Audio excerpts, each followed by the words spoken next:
우리가 신앙생활 하면서 신념과 신앙을 혼동을 해서 어려움을 겪을 때가 많습니다.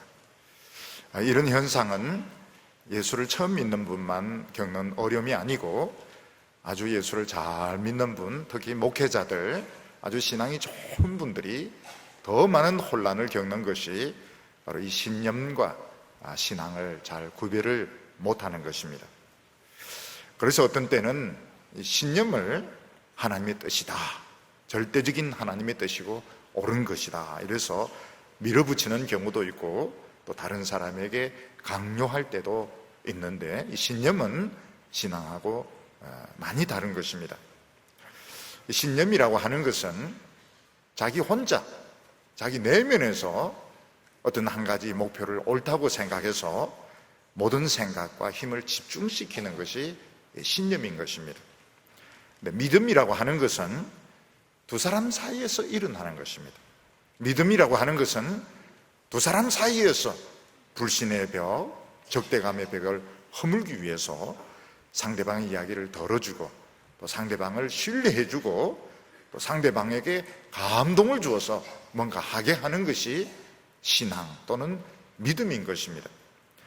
그래서 신앙이라고 하는 것은 혼자서 원맨쇼 하듯이 혼자서 무엇인가 옳다고 믿고 그것을 밀어붙이는 것이 신앙이라면, 신념이라면, 믿음이라고 하는 것은 두 사람 사이에서 쌍방간에 일어나는 것이 믿음이고 하나님과의 관계에서는 이걸 신앙이라고 말을 하는 것입니다. 예를 들어서 몇 년 전에 우리나라 어떤 여성 등산가가 히말라야 높은 이런 봉우리를 올라갔다가 실족해서 사망하는 이런 사고가 생겼습니다. 근데 이 높은 산을 등산하는 분들 보면 신념이 참 보통이 아닌 것을 알게 됩니다.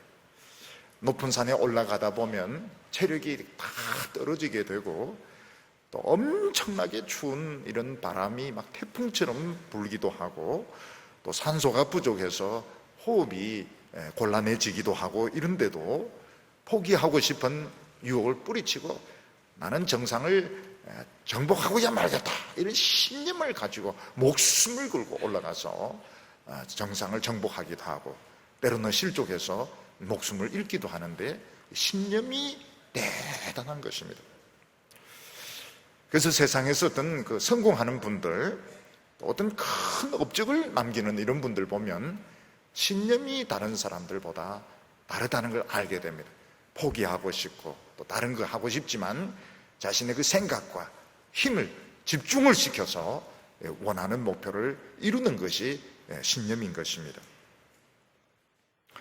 그런데 한 가지를 잘한다 해서 또 다른 것을 잘할 수 있는 것은 아닙니다. 신념이라고 하는 것은 한 가지 목표를 가지고 몰아붙이는 것이 신념인 것입니다.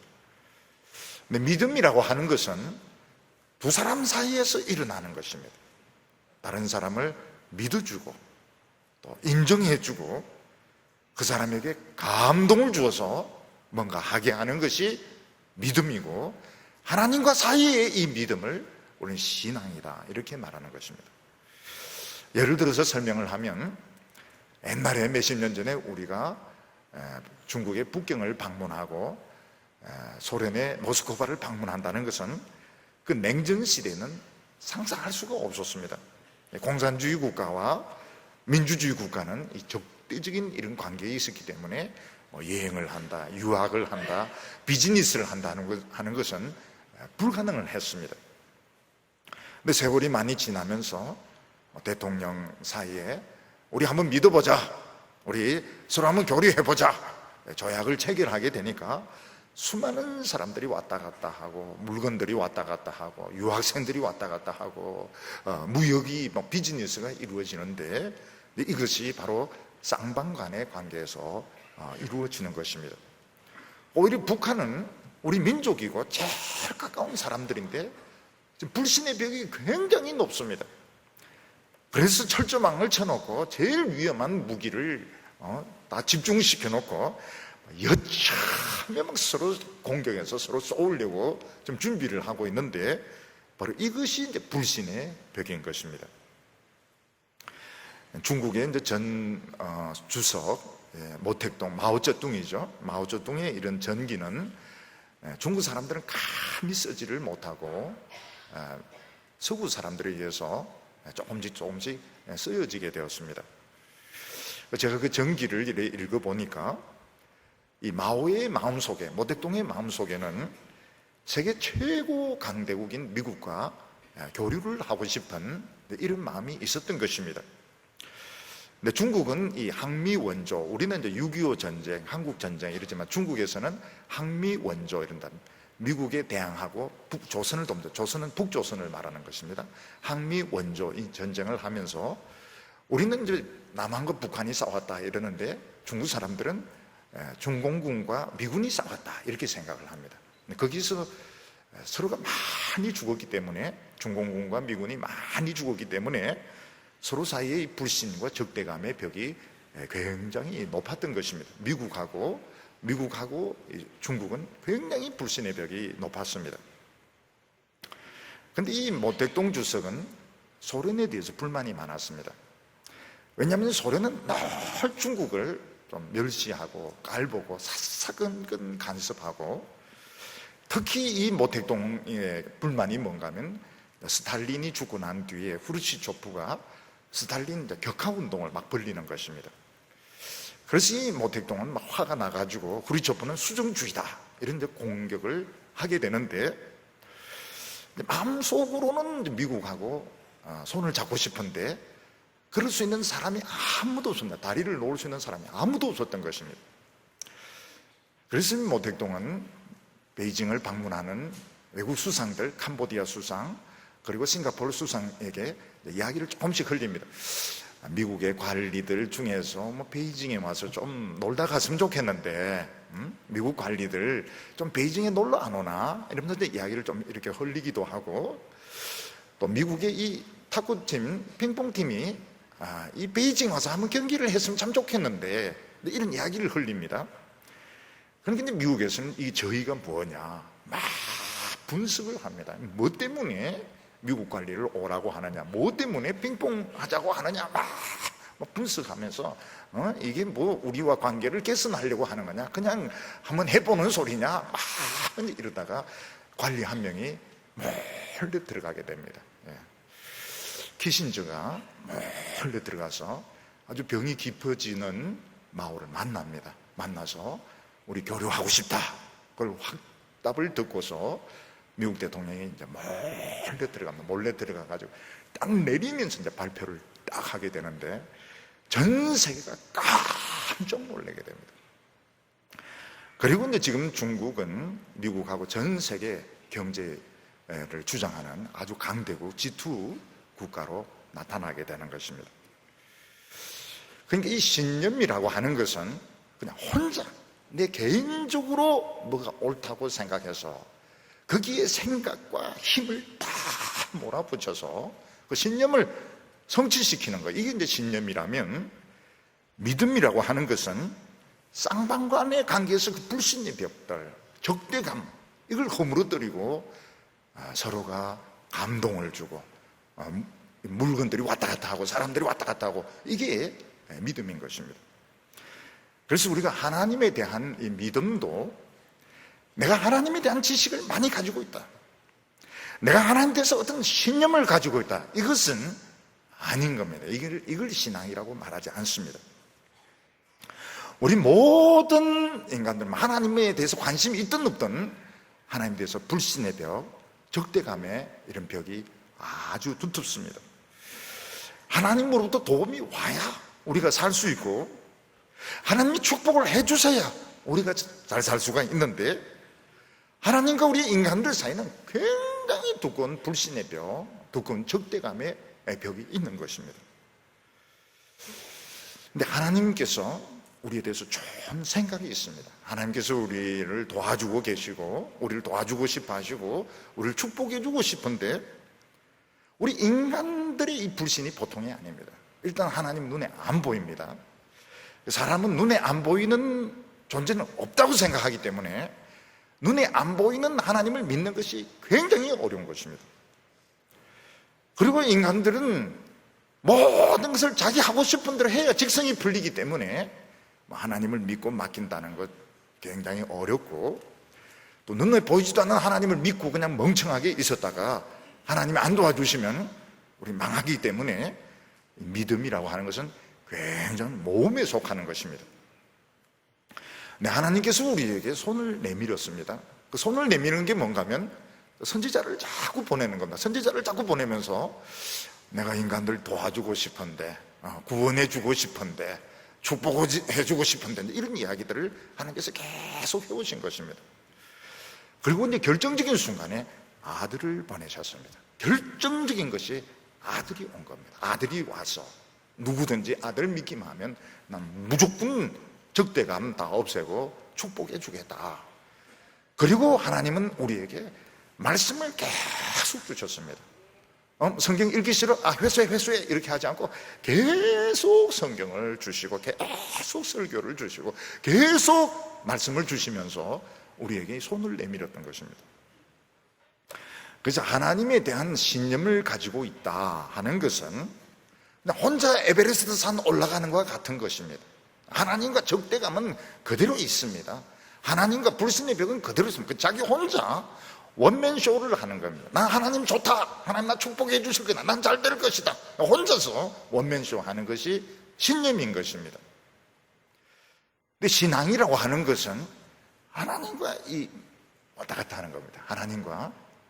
하나님에게 감동을 주고 하나님 마음을 움직이게 하고 하나님이 우리를 축복하게 만들고, 그렇게 하려면 비결이 있습니다. 비결이 무엇인가 하면 하나님의 말씀을 믿어주는 것입니다.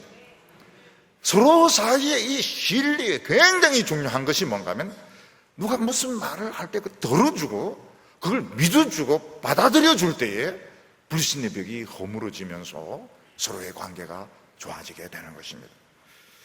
그래서 우리가 이 믿음에 있어서 굉장히 중요한 것이 뭔가 하면 교회를 10,000명 이상 되는 교회로 키우겠다, 큰 사업을 성공시키겠다, 이건 신념인 것입니다. 성공하든 말든 이건 신념인 것이고, 하나님과의 적대감, 하나님과의 불신의 벽이 전혀 없어지지 않습니다.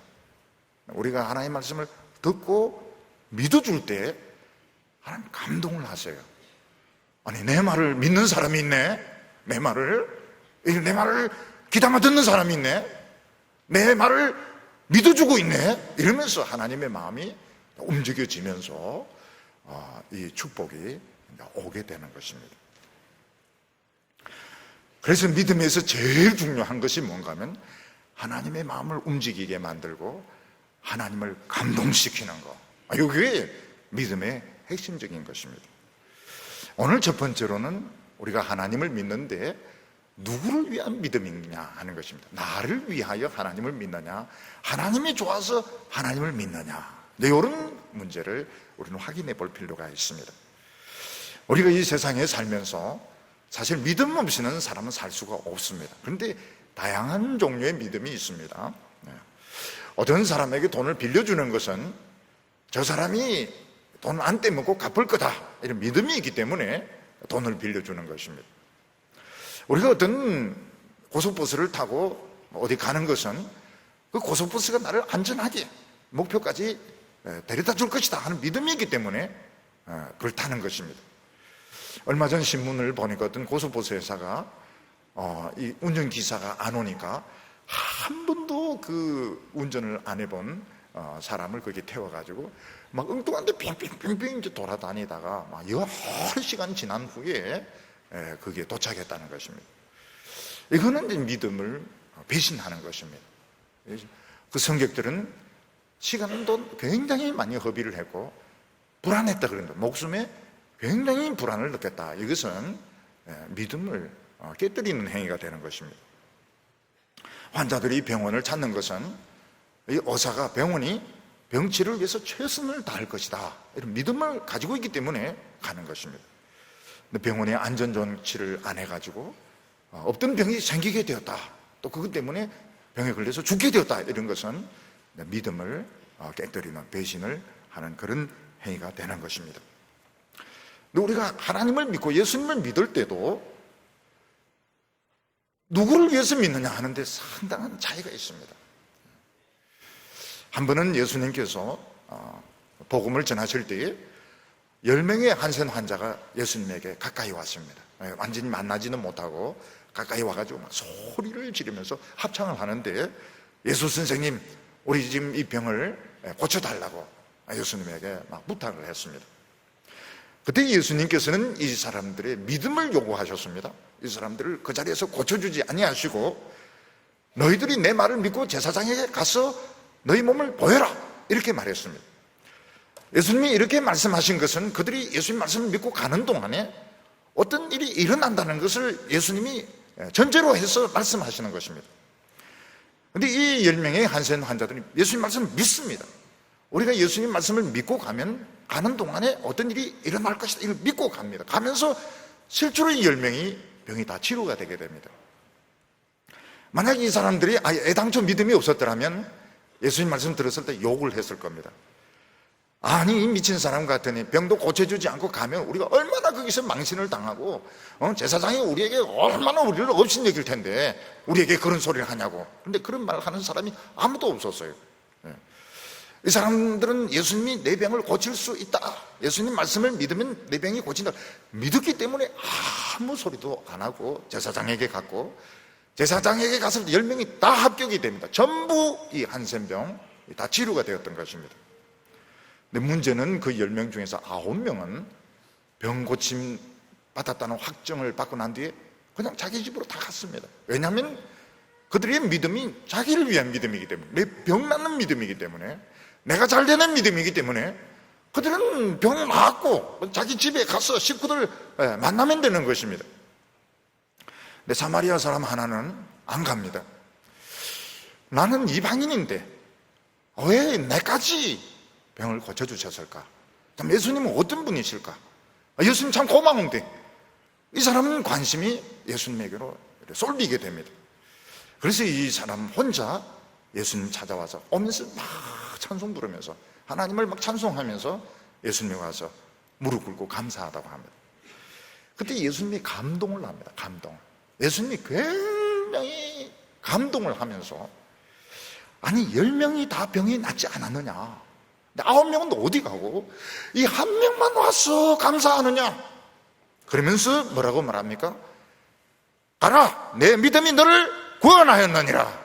예수님이 굉장히 기뻐하셨던 것입니다. 여기서 우리가 알 수 있는 것이 뭔가 하면, 예수님을 믿는다, 하나님을 믿는다, 말씀을 믿는다 이랬는데도 내 건강을 위해서, 내 물질적인 복을 위해서, 내 성공을 위해서 믿는 믿음은 이건 하나의 계기가 되는 것입니다. 계기가 되는데, 주님은 더 원하시는, 더 원하는 것만, 예수님이 좋아서, 예수님이 하나님의 아들이기 때문에, 나에게까지 긍휼을 베풀어 주신 하나님의 은혜가 너무 좋아서 다시 돌아와서 감사하고 다시 돌아와서 영광을 돌릴 때 하나님의 마음이 감동을 하게 되는 겁니다. 불신의 벽, 적대감의 벽이 허물어지면서 내 믿음이 너를 구원하였느니라, 놀라운 축복의 말씀을 듣게 되는 것입니다. 사람들은 하나님을 흔히 이제 기계적인 분으로 이렇게 생각해서, 마치 할아버지가 이렇게 있는데 애들이 와서 뭐 용돈 주세요 이러면 그냥 용돈 주는 것으로, 이렇게 주는 것으로 그치는 것으로 생각하는 경우가 많습니다. 근데 하나님은 굉장히 그 센시티브한 분이에요. 센시티브한 분, 굉장히 그 예민한 분이시고, 하나님이 감동을 굉장히 잘하시는 분입니다. 하나님도 참 감동을 잘하세요. 믿음이라고 하는 것은 마치 할아버지를 찾아가서 그래서 10,000원짜리 하나 얻어오고 20,000원짜리 얻어오고 이런 기계적인 용돈을 타는 이런 개념이 아니고, 하나님을 감동시키는 거예요. 하나님을 기쁘시게 하는 거예요. 하나님께서 벌떡 일어나서 우리를 막 손잡고 축복하시고 기뻐하시고 을싸안게 하고, 이게 믿음이고 이게 신앙인 것입니다. 우리 모든 인간들은 나는 신에 대해서 관심이 있다, 하나님에 대해서 많은 것을 알고 있다, 이것은 나는 어떻게 하든 하나님 일을 성공시킬 것이다, 부흥시킬, 이거는 신념이고, 그건 하나님의 관심 대상이 아닙니다. 우리는 그렇게 하면 하나님 굉장히 좋아할 것 같은데, 그 하나님은 그건 자기 신념이고, 하나님이 우리에게 대해서 굉장히 좋아하시는 것은 말씀을 들어주고 그 말씀을 믿어주고 그리고 그 말씀에 순종하고 또 그 말씀 붙들고 하나님께 영광을 돌릴 때 굉장히 고마워하시는 겁니다. 굉장히 고마워하고 굉장히 기뻐하시고, 그러면서 하나님 막 우리에게 모든 복을 좀 다 주시려고 하는 것입니다. 사람들이 이 세상에서 살고 싶은 그런 의욕을 가지는 것은 누군가가 자기를 믿어주기 때문에 그런 것입니다. 직장의 동료들 또는 주위에 있는 사람들이 입으로는 믿어준다 하면서도 하나도 믿어주지 않고 막 뒷조사를 하고 이렇게 하면 정말 세상 살 의미가 없는 거죠. 세상 살 맛대가리가 없는 겁니다. 세상을 왜 살아야 되는지 사람은 누가 믿어주기 때문에 세상을 살아갈 용기가 있는 것입니다. 근데 사람들은 서로를 믿어주려고 하지 않습니다. 믿어주면 이용당하게 되니까요. 다른 사람을 믿어주면 내가 상처를 입게 되니까 어떻게 하든지 입으로는 갖다 붙이는데 실제로는 믿어주려고 하지 않습니다. 근데 이게 하나님께도 그대로 적용이 됩니다. 입으로는 하나님 사랑해요, 뭐 잘 믿어요 이렇게 하는데 사실은 하나님 말씀에 귀를 기울이지 않습니다. 자기 머릿속에 이미 플랜이 다 짜져 있는 겁니다. 계획이 다 세워져 있는 것입니다.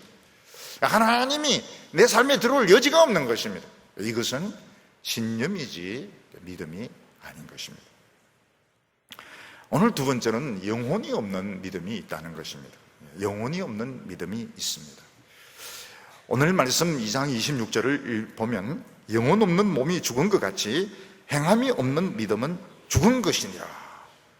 몸이 있는데 영혼이 없으면 그 몸은 이제 죽은 것입니다.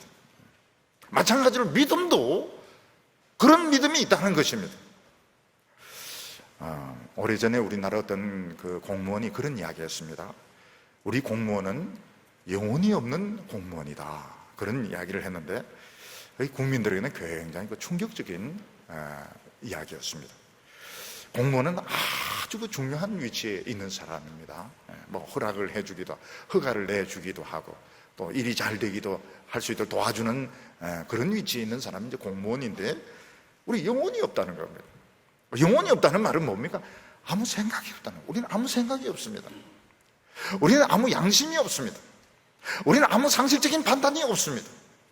우리는 그냥 가만히 거기 있는데 시체처럼 우리는 가만히 있습니다. 이거는 굉장히 충격적인 이야기인 것입니다. 오늘 우리 사회에 많은 사람들이 죽고 사고 당하는 것은 바로 영혼이 있는데 없는 채 하는 이 어른들 때문에 이런 일이 일어나는 것입니다. 이대로 가면 사고가 납니다. 사고가 납니다. 그 사고 나지 않도록 조치를 해야 하는 것이 영혼이 있는 것인데 안 해요. 왜냐하면 내 책임이 아니기 때문에, 그리고 내가 한다고 해서 돈을 더 받는 것이 아니기 때문에 그냥 사고 나든 안 나든 내버려 둡니다. 그러면은 모든 사람들이 죽는 겁니다. 배가 뒤집어지고 차가 충돌해서 죽는 거예요. 이게 뭔가 하면 좀 영혼이 없는 게 어디 있습니까? 영혼이 다 있죠. 알죠. 근데 영혼이 없는 채 하는 것입니다. 그것 때문에 학생들, 일반인들이 막 죽는 것입니다.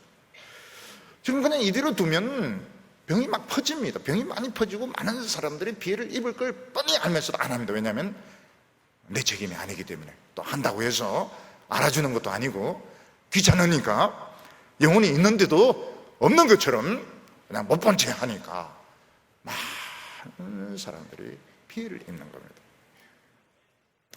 그래서 여기 영혼 없는 몸이 죽은 것 같이, 이 말이 참 무서운 말입니다. 오늘 우리 사회에 정말 무서운 말입니다. 알고 있습니다. 알고 있고 또 좀 관심을 가지면 피해를 줄일 수 있는데 안 해요. 왜냐하면 그런다 해서 알아주는 것도 아니고 귀찮고 수입에 도움이 되지 않으니까 모르는 채 해버리는데 나중에 보면 많은 사람들이 이제 피해를 입는데, 이게 이제 영혼 없는 그런 행동을 하고 있는 것입니다. 근데 오늘 말씀 보면 신앙도 그런 신앙이 많다는 거예요. 신앙도 영혼이 있습니다. 영혼이 지금 기도하면 된다는 걸 압니다. 기도하면 된다는 걸 알고 또 뭔가 해야 된다는 걸 압니다. 그런데 안 해요.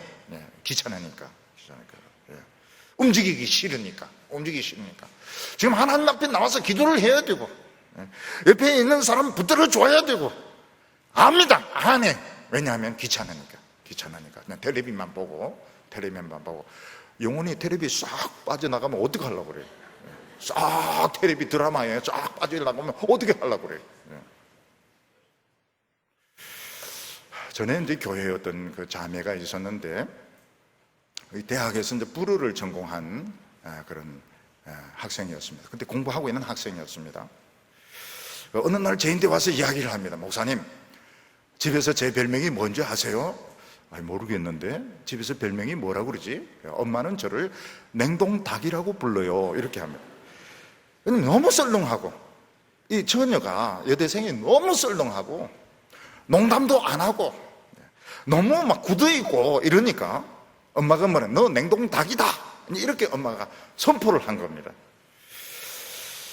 근데 어느 날 예배 시간 보니까 이 냉동닭이 눈물을 흘리는 거예요. 냉동닭이 울어요.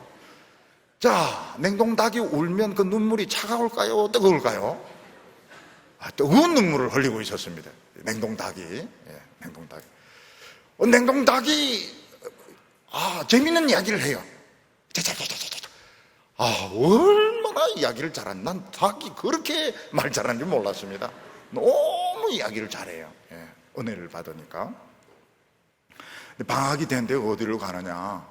성교에 불이 붙어가지고 그 위클리프 캠프라고 있습니다. 그 성경 번역하는 데서 하는 그런 캠프에 가가지고 자기가 불문학을 전공했으니까 성교에 관심을 가져서 그런 데 가서 이제 막 열심히 이제 훈련도 받고요.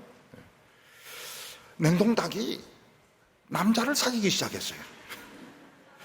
남자하고 연애를 하기 시작했어요. 냉동닭이 연애를 받으니까요. 결혼을 했습니다. 애를 낳았습니다. 뭐를 낳겠습니까? 냉동닭이 뭐를 낳겠어요? 얼어붙은 계란을 낳았을까요? 아니, 굉장히 예쁜 애를 낳았습니다. 냉동닭이 아니었어요. 참 뜨거운 눈물이 있고 유머도 있고 정말 다른 사람에 대한 열정이 있는 그런 여성이었던, 닭이 아니고 여성이었던 것입니다. 굉장히 참 좋은 그 이미지를 주었습니다. 저에게도 그렇고 다른 사람에게도 그렇고 참 좋은 감동적인 이런 인상을 주었습니다. 하나님에 대해서 지식을 가지고 있고 하나님에 대해서 많은 지식을 가지고 있고 기독교 안에서 막 신념이 있습니다. 뭐 큰 교회를 세우고 뭐 많은 사업을 하고 이런데 하나님과 사이에 불신의 벽이 허물어지지 못하면, 하나님과 적대감이 허물어지지 못한다면 냉동닭이지, 이건 신념이지 신앙이 아닌 것입니다. 예수님 당시에 보면 이제 바리새인, 이 사람들 참 진짜 잘 믿는 사람들입니다. 그리고 잘 믿으려고 애를 쓰는 사람들이었어요. 어떻게 하면 기도 더 많이 하고, 어떻게 하면 헌금 더 많이 하고, 어떻게 하면 성경대로 살려고 애를 많이 쓰는 사람들인데 예수님께서만 노골적으로 이 바리새인 사람들 공격했습니다. 왜냐하면 자기 신념이 있기 때문에. 이 신념이지 신앙이 아닌 것입니다. 신앙이라고 하는 것은 하나님께 감동을 주고 하나님이 참 우리를 사랑하게 만들고, 이게 신앙인데 자기들만 룰을 정해가지고 자기들끼리만 룰을 정해서 뭐 헌금하고 금식하고 기도하고, 예수님이 원맨쇼고 윗선이고 철저한 가식이고, 이거는 하나님은 그런 데 관심이 없다. 그래서 하나님 그 잘 믿으려고, 예수님은 그 잘 믿으려고 예수는 그 바리새인들에 대해서 예수님은 노골적으로 공격적으로 말했던 것입니다. 요즘 사람들의 특징이 뭔가 하면 다른 사람의 일에 대해서는 샅샅이 캐고 조사를 합니다. 근데 자기 이야기는 안 해요. 자기 이야기. 아무리 세월이 지나도 자기 이야기 안 합니다. 왜냐하면 자기 약점 잡히면 불리하기 때문에. 그거는 믿음이 아닙니다. 그건 신뢰가 아닌 겁니다. 근데 누군가 자기 이야기를 술술합니다. 자기 이야기. 자기 좀 어떻게 보면 좀 뭐 어려웠던 이야기, 막 고생했던 이야기 술술합니다. 그러면 뭐가 생기게 됩니까? 인간미를 느끼게 되고요. 그 사람을 인간적으로 좋아하게 됩니다. 인간적으로 좋아하게 되고 인간적으로 좀 가깝게 느껴지게 되고 신뢰가 되는 거예요. 청소년들은 누가 이래라 저래라 정답을 이야기해 준 사람 많습니다. 정답을 이래라 저래라 안 하면 때리고 야단치고 그런 사람들 많지만, 청소년들이 관심 가지는 것은 그게 자기 이야기를 덜어주는 것을 원하는 거예요. 자기 이야기를 덜어주고 관심 가져주고 이걸 원하는 것입니다. 제가 옛날에 10대들 이제 남녀 중고등학생들 이제 성경 공부 가르칠 때, 자, 성경 배라, 요절 다 외야, 한자 틀리면 막 야단치고 바꾼기고, 저는 절대로 그렇게 안 했습니다. 왜냐하면 제가 그래 못 외우니까요. 자, 이제 성경 공부, 아직 성경책 열기 전에 뭐 학교에서 있었던 이야기 한번 해봐라. 학교에서 있었던 이야기.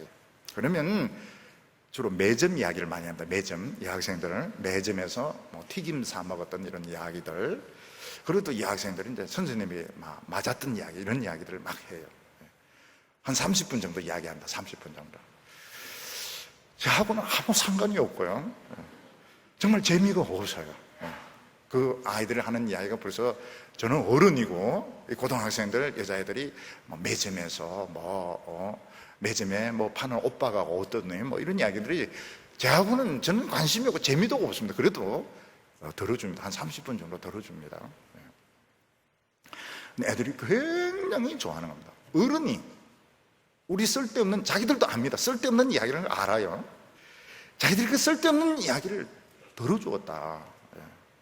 그리고 자기들을 믿어주었다.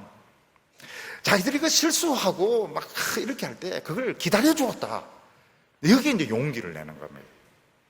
그럼 지금 그 학생들이 지금 어떤가, 나이가 지금요 한 50이 다 됐습니다. 그 학생들이 50이 다 됐는데 심리학 박사도 있고 무슨 선생님도 있고 학교 선생님도 있고, 근데 굉장히 잘해요. 굉장히 훌륭한 사람들입니다. 근데 이 사람들이 행복했던 것이 뭔가 하면, 어른이 우리에게 막 성경 공부를 강요하고 이렇게 하지 않고, 자기들이 그 쓸데없는 이야기를 덜어주었고, 자기들을 믿어주었고, 자기들이 막 실수하고 헤매고 막 이렇게 할 때 기다려주었고, 여기에 이제 용기를 내가지고 우리도 나중에 커서 참 훌륭한 사람이 돼야 되겠다. 그래서 열심히 공부를 해서 박사학위도 받고 학교 선생님도 되고 이런 걸 이제 보게 되는 겁니다. 하나님께서 우리에게 원하는 것은, 하나님을 위해서 무슨 일을 많이 하고 이걸 원치 않습니다. 하나님의 이야기를 우리가 당연히 들어야 되는데 들어주는 거. 하나님 이야기 해보세요.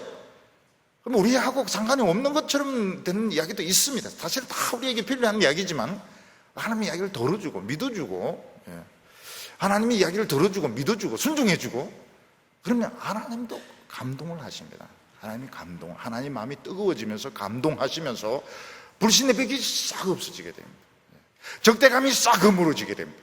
그리고는 우리의 기도가 다 하나님 앞에 상달되고 하나님의 축복이 우리에게 막 밀물처럼 썰물처럼 막 오게 되는데, 이게 믿음인 것입니다. 믿어주는 거, 들어주는 거, 이게 믿음인 것입니다. 오늘 세 번째로는 살아있는 믿음은 어떤 믿음이냐 하는 것입니다. 성경 말씀을 보면 이 아브라함이라는 사람은 죽은 믿음을 가진 사람이 아니고 살아있는 믿음을 가진 사람이었고, 아브라함은 그 믿음을 가졌기 때문에 하나님의 축복을 전부 다 받게 됩니다. 21절과 22절에 보면, 원래 우리 조상 아브라함이 그 아들 이삭을 제단에 드릴 때에 행함으로 의롭다 하심을 받은 것이 아니냐. 내가 보거니와 믿음이 그의 행함과 함께 일하고 행함으로 믿음이 온전케 되었느니라. 원래 아브라함은 하나님을 안 믿는 우상숭배자였습니다. 근데 어느 날 하나님이 말씀으로 찾아왔고, 아브라함은 그 말씀하시는 하나님을 믿습니다. 인격적인 하나님을 믿습니다. 근데 하나님은 어느 날 아브라함에게 이야기합니다. 내가 너에게 복을 줄 테니까 너가 지금 안정된 생활하고 있는 이 하란 땅에서 땅과 친척과 아비집을 다 포기하고 하나님 말씀 붙들고 새로운 생활을 시작해라. 아브라함이 그 말씀을 믿고 그 안정된 생활을 청산하고 떠돌이 생활을 하기 시작합니다. 근데 어느 날 하나님께서는 자식이 하나도 없는 아브라함을 밤 하늘에 나가서 별을 헤아려 보라고 그럽니다. 아브라함은 또 별을 헤아립니다. 헤아리라 그러니까 헤아립니다. 하나, 둘, 셋, 넷, 막 300, 500 막 헤아립니다. 그러면서 아브라함은 마음속에 믿음이 생깁니다. 저 별들은 없다가 생겼다. 하나님은 없는 데서 있는 것을 만드시고 하나님은 죽은 자를 살리시는 하나님이시다. 나에게는 지금 자식이 하나도 없지만 하나님 자식을 만드실 것이다. 죽은 자식도 살릴 것이다. 믿었습니다. 그 말씀 그대로, 그 믿음 그대로 아브라함은 100살에 아들 이삭을 낳게 됩니다. 하나님께서는 아브라함의 믿음을 시험해 보십니다. 내 독자 이삭을 하나님이 정한 지시하는 산에 가서 죽여서 제물로 바치라. 하나님은 정말 말도 안 되는 요구를 합니다. 아버지가 아들을 죽여서 바치는 것은 말도 되지도 않습니다. 이건 이해가 되지 않는 말씀입니다. 그런데 아브라함은 합니다. 아브라함은 그 애를 데리고 갑니다. 데려가서 묶어가지고 죽이려고 막 하는데 천사가 아브라함아, 아브라함아 이렇게 해서 아브라함을 가까스로 말려가지고 이삭은 죽지 않고 삽니다. 하나님은 우리에게 하나님의 그 복을 주실 때 용돈 주시듯이 100은, 200은, 만원, 2만원. 요즘 용돈이 어떻게 됩니까? 용돈이 이제 규모가 커졌습니다.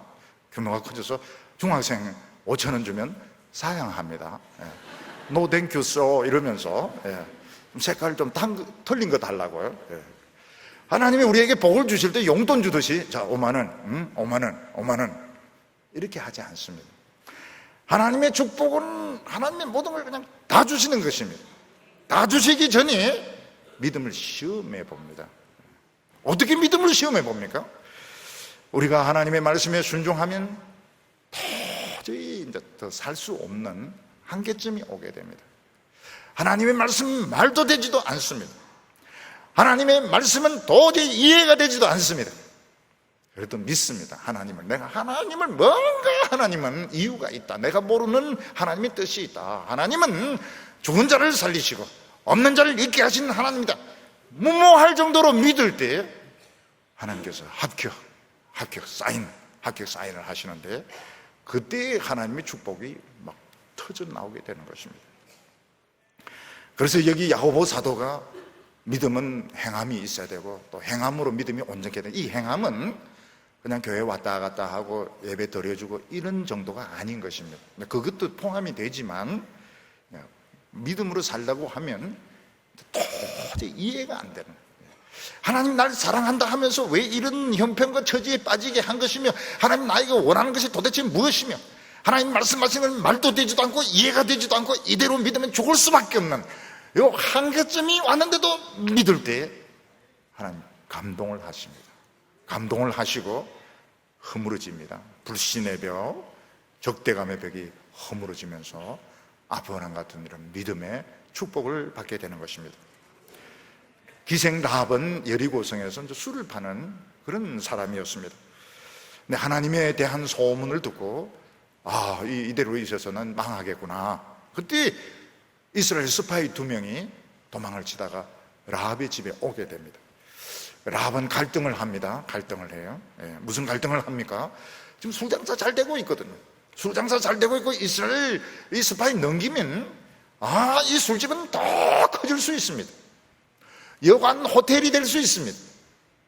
그런데 하나님의 말씀을 들으니까 이 성은 망할 것 같고 혹시 이 스파이를 살려줬다가 들통나면 자기와 자기 가족들 다 죽습니다.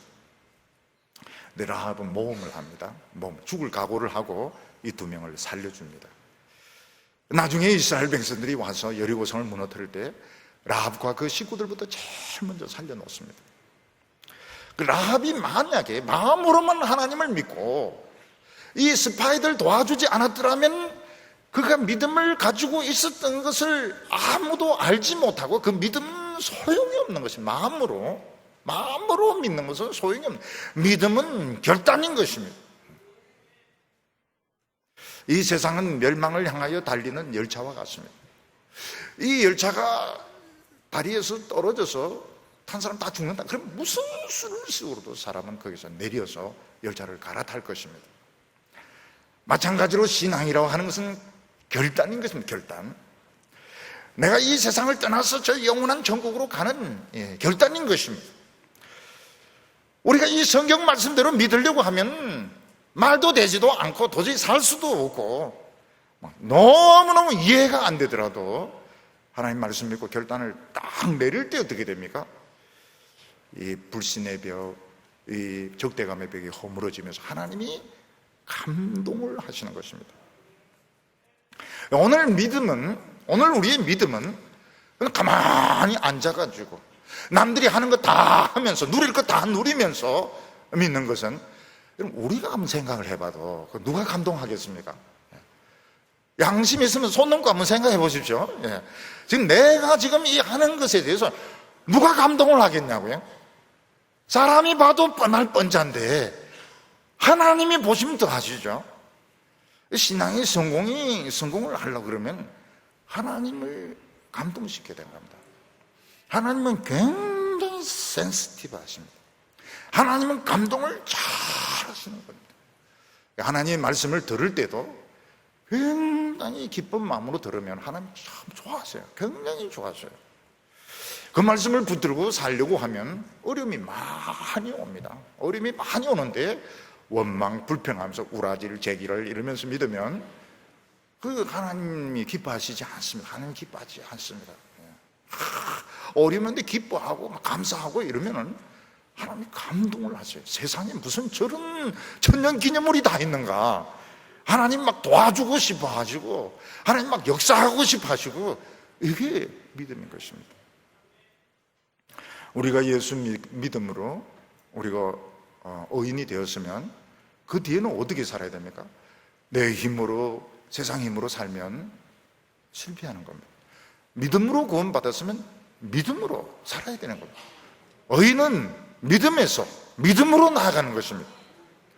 그럼 아이가 이렇게 태어나는 것도 참 쉬운 일이 아니지만 그 아이를 키우는 것은 더 어렵습니다. 더 어렵습니다. 엄마들 보면 애를 임신하고 출산하는 것도 참 어렵지만 애 이제 키우는 것이 엄마에게는 더 어렵습니다. 더 돈도 많이 들고 또 노력도 많이 들고요. 근데 애가 태어나고 나서 난 다 됐어, 나는 태어났으니까 다 됐어, 그래서 안 크면 어떻게 됩니까? 애가 자라지 않고 머리만 막 커지게 되면 어떻게 될까요? 화성인이라고 부르고 괴물이라고 부르는 겁니다. 우리 예수 믿는 사람이 예수 믿고 구원 받았는데 막 머리만 커집니다. 머리만 커지고 입만 살찌고 그리고 뭐 행실은 행편이고 그러면 어떻습니까? 사람들이 괴물이라고 그래요. 그러면 예수 믿는 사람이 유치하다, 이게 문제인 겁니다. 교회가 하는 것이 참 유치하다, 목사님이 말씀하시는 게 참 유치하고 장로님들이 하는 게 참 유치하다, 이거는 굉장히 곤란한 거예요. 왜 유치합니까? 왜 유치합니까? 안 잘한 거예요. 말하는 게 참 유치하다 생각하는 게, 한마디 딱 하면 척하면 뭡니까? 삼천리를 가야죠. 삼천리 척하면 막 삼천리를 갔다 와야 되는데 자기 생각에 빠져서 참 유치한 이야기 때를 쓰고, 이거는 유치한 거예요. 정신적으로 문제가 많은 거예요. 사람들이 기독교의 목사님이나 장로님들, 기독교에 대해서 유치하다, 유치하다, 뻔한 이야기인데 사람들이 상식적으로 생각해도 이거 참 곤란한 건데, 이거는 믿음으로 자라지 못한 것입니다. 우리 자녀들 어떻게 결혼시키려고 합니까? 믿음으로. 공부를 어떻게 시키려고 합니까? 믿음으로. 지금 갑자기 냉동닭이 된 것처럼 믿음이 뭔데? 믿음이 뭔데? 믿음이 뭔데요? 우리 아들, 딸 공부 어떻게 시켜, 결혼 어떻게, 믿음이 뭔데요? 하나님을 한번 감동시켜 보라고요. 하나님을 감동시키는 것이 믿음인 것입니다. 하나님은 참 신실한 분이세요. 우리가 하나님 말씀 믿으면 길이 없습니다. 근데 있어요. 길이 있어요. 한번 순종하고 나면 힘이 다 빠져서 도저히 교회를 못할 것 같습니다. 그런데 또 해요. 또 합니다. 나중에 어떻게 됩니까? 정말 기적적인 일을 감당을 하는 것입니다. 그래서 사도 바울은 뭐라고 말했습니까? 나의 나 된 것은 하나님의 은혜다, 이런 고백을 합니다. 오늘 우리의 성도님들은 하나님에 대해서 혼자 막 생각하고 혼자 지식을 쌓고, 그거는 아무 의미가 없습니다. 그건 혼자 원맨쇼인 것입니다. 오늘 하나님 말씀을 잘 들어주시고요, 어려움이 왔을 때 참 중요합니다. 어려움이 왔을 때 그 입에서 나오는 이게, 하나님은 그 말 한마디를 기다리는 겁니다. 어려움이 왔을 때 난 행복해요 이러면 하나님이 감동하시는 겁니다. 우리 성도님들, 하나님 신실한 분이시고 믿음의 결과는 틀림이 없습니다. 하나님의 마음을 움직이고 하나님을 감동시켜서 큰 축복받는 성도들 다 되시기를 바랍니다. 기도드리겠습니다. 사랑이 많으신 하나님 아버지, 오늘 저희들을 축복의 장소로 불러주심을 감사합니다. 이곳에서 우리 복잡한 생각들 다 내려놓게 하여 주시고, 하나님의 말씀을 믿을 때에 하나님 감동하시고 하나님 기뻐하시고 하나님 저희들을 축복하여 주시옵소서. 죽어있는 영혼 없는 신앙 되지 말게 하여 주시고 살아서 움직이는 신앙 되게 하여 주시옵소서. 예수님의 이름으로 기도하옵나이다.